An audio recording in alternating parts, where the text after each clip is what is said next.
are going to pick up my French exchange student from the station. He's gonna visit for the weekend. And we haven't seen each other in 14 years. And I think like 10 years of that we didn't even have contact whatsoever. So I'm nervous and I'm a bit afraid that I won't like recognize him because he said he changed a lot. But yeah, we'll see.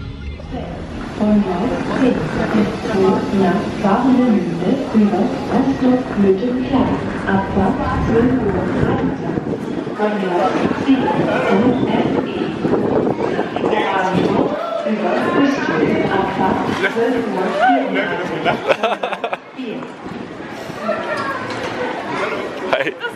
Hi, Hannes. Nice.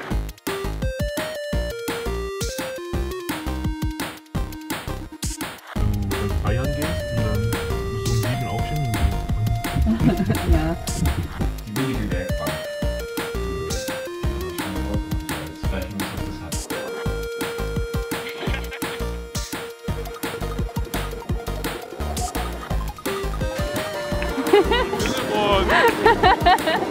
Der andere Kurs ist jetzt auch nur die ganze Zeit, aber richtig. Ich dachte, ich kann mich abkühlen. Und ich war sehr Strom und dann dazu noch mehr.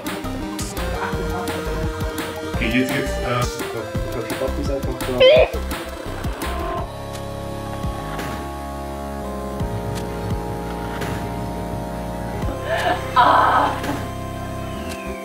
Mhm. Das ist so sein, die Flasche. Bis morgen. Vielen Dank. Ja. Schlaf schön. Ja, du auch. Waren von ein halbes oder 3,5 gelassen. Gibt es auch so eine Pulver so draußen, so ein Pulver oder so.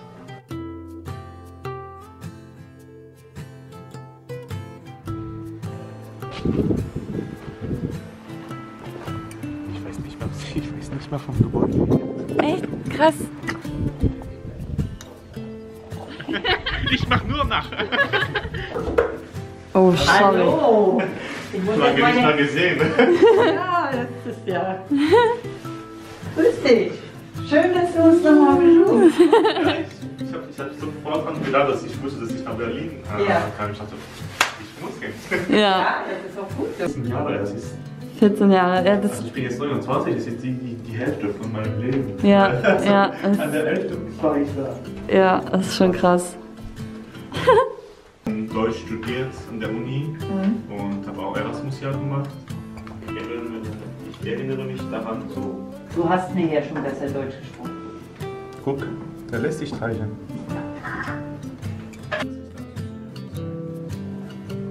Die Steine findest du hier überall. Wir haben auch hier noch angefangen. Hier ist der Plan für heute. Das ist eine Schmelzlocke. Oh, das ist Du hast alles abgewogen. Ich habe nur ein bisschen gemischt. Das war der praktische Streik, wenn ich gemeint, das ist jetzt automatisches. Okay, tschüss. Ach nee. Was Das denn? ist traurig. Das ist traurig. Ach Quatsch. Mach's gut, Anthony. Bis zum nächsten Mal. Wir warten aber keine 14 Jahre. Okay? Nein, überhaupt nicht. Mach's gut.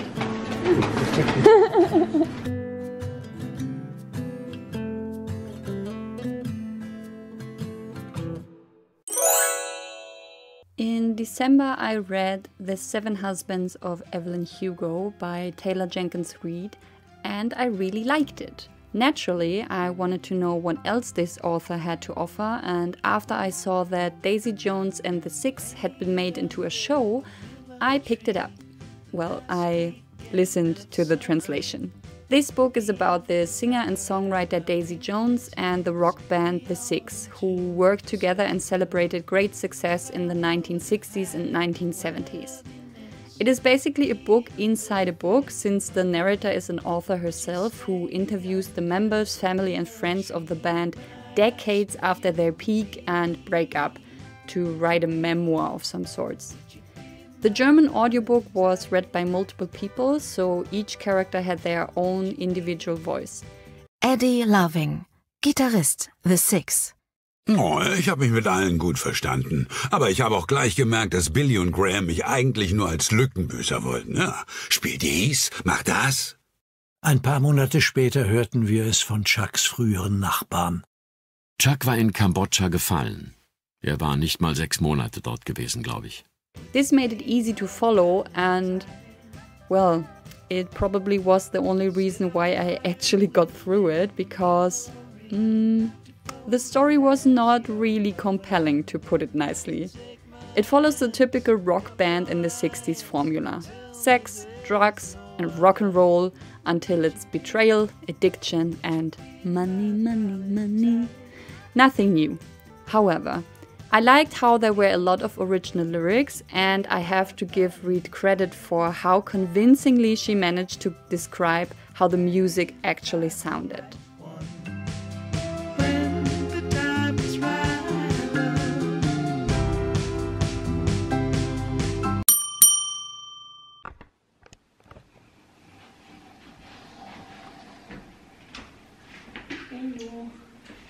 Hallo.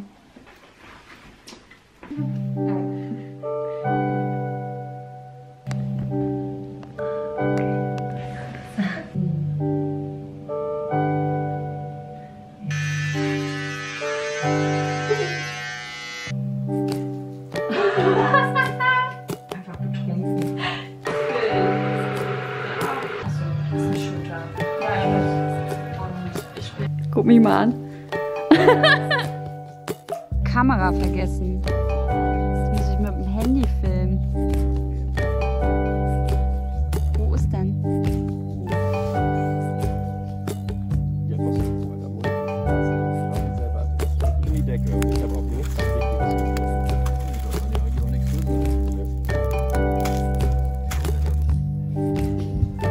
Hallo! Hallo.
I'm still currently reading The Adventure Zone, 11th Hour.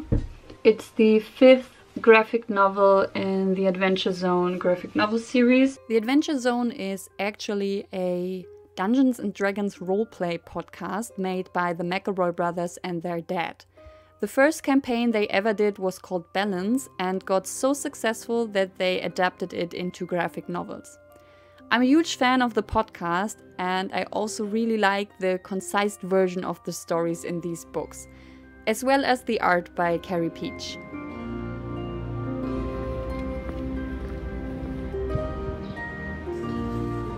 I got my ears pierced. There I go too.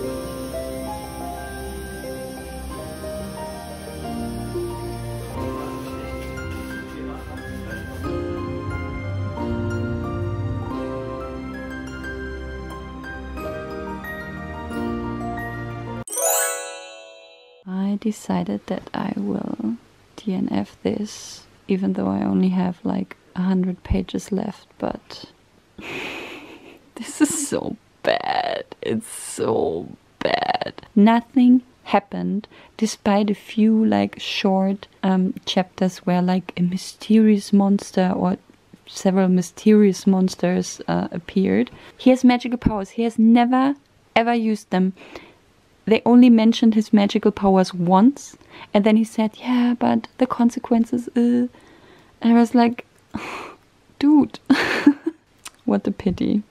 And that means that I hard DNF both books that I got from the Bookswap booth. Oh my god. What a shame. Anyways, I didn't want to leave this chapter hanging, so I included a little March and April book haul since I got me some gems. Oh my god, die sind eingeschweißt, Hannes. The first one is this beautiful edition of J.M. Barrie's Peter Pan with illustrations by Eric Kincaid. I've been haunted by two of my favorite books from my childhood for a while now, and this is one of them. I had been looking for it in my parents' house for more than once, but we came to the conclusion that my mom must have given it away to my cousins. I didn't know the publisher nor the name of the illustrator. My only clues were Peter Pan and a blue cover. Well, after some research, I found it for like €5 on Amazon, and what can I say? The illustrations are as breathtaking as I remembered them. The second childhood book that haunted me was Vom weißen Elefanten und den roten Luftballons by Christine Nöstlinger. I had gotten this for Christmas from my elementary school in first grade. Our teacher chose 3 different stories according to our level of reading skills, and this was the highest tier.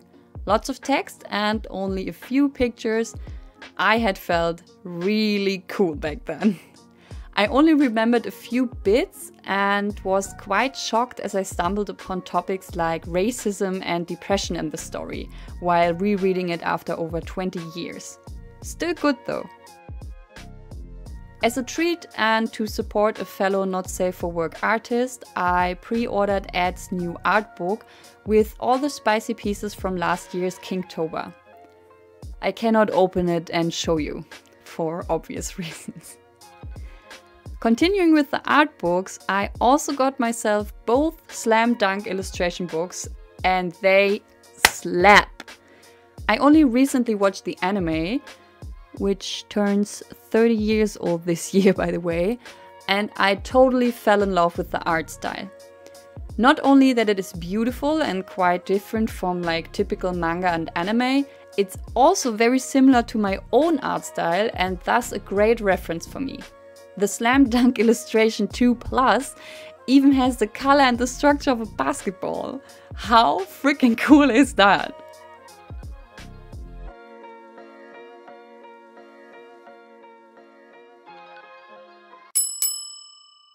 The urge to steal, the urge to steal it. Oh.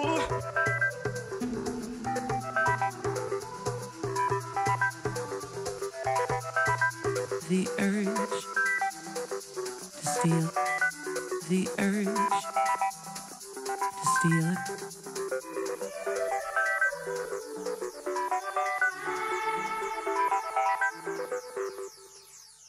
The urge to steal, the urge to steal it.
Etwas zu naschen, haha. Ich brauche einen Snack. Wie spät ist es eigentlich? Oh, schon.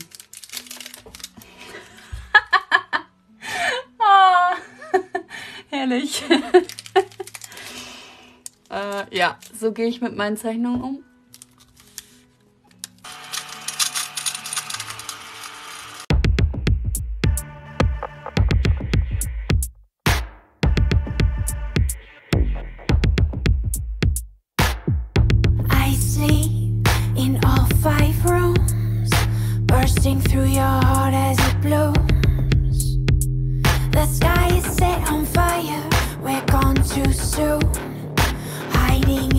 craters of the moon.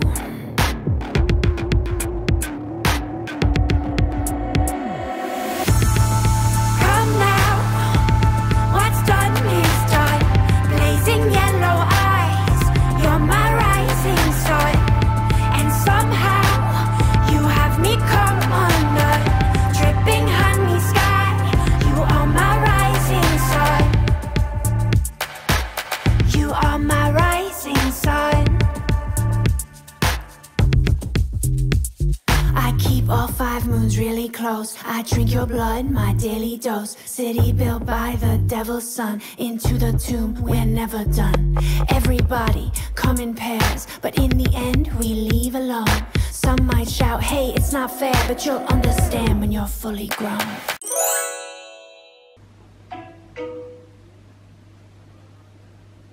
Sie hören Mindset von Sebastian Hotz, gelesen vom Autor. Ein Hörbuch des Argon Verlags. Sebastian Hotz is an internet comedian who's mostly known for polarizing jokes about German politics, social issues, and being a millennial. People either love or hate him. Now he has written a novel about the worst kind of finance bros, MLMs, and the dream of breaking out of the clockwork system that we live and work in.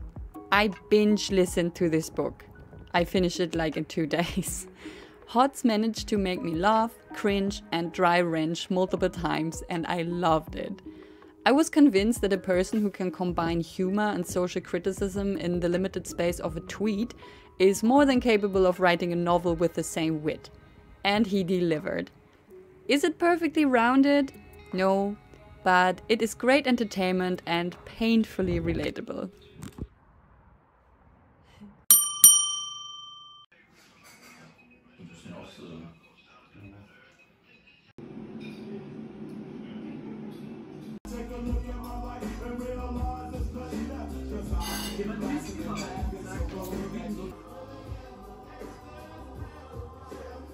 So viel soll ich das ausrufen? Ja, tu mal so aus, guck das Bett. Ja doch, meine Mundränder in die Soße getaucht, jetzt Lass spielen, hä? Wo geht's denn ab? Oh! Alter! Wir wissen schon warum. Die Laufmacher!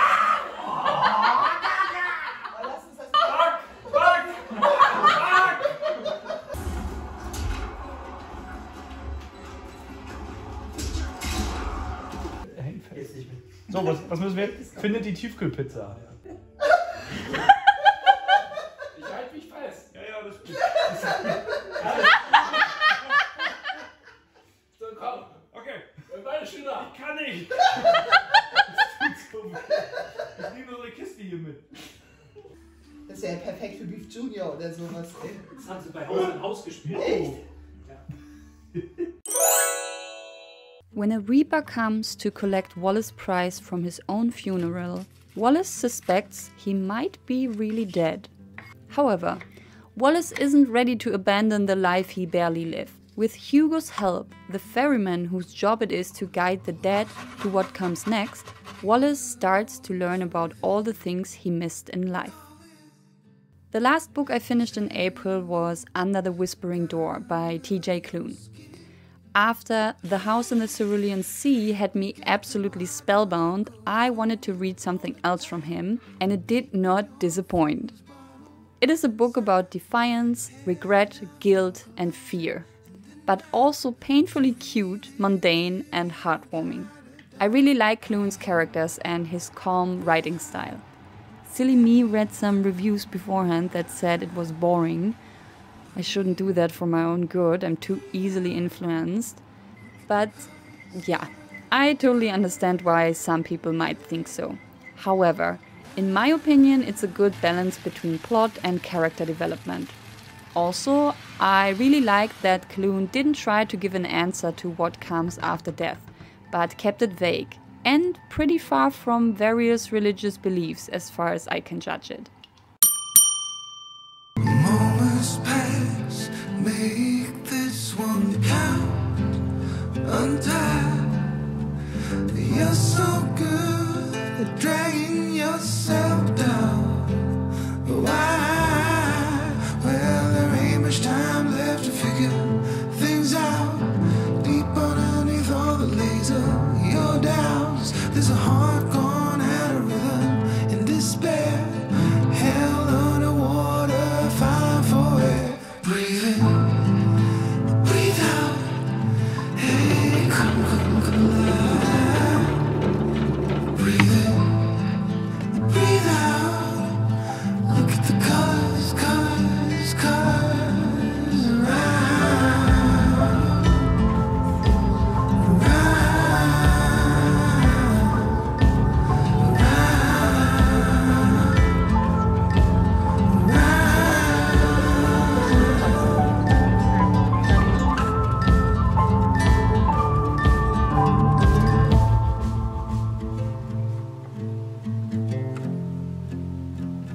walls holding on to time, keeping your fears bottled up inside, heading for collision in the night to relive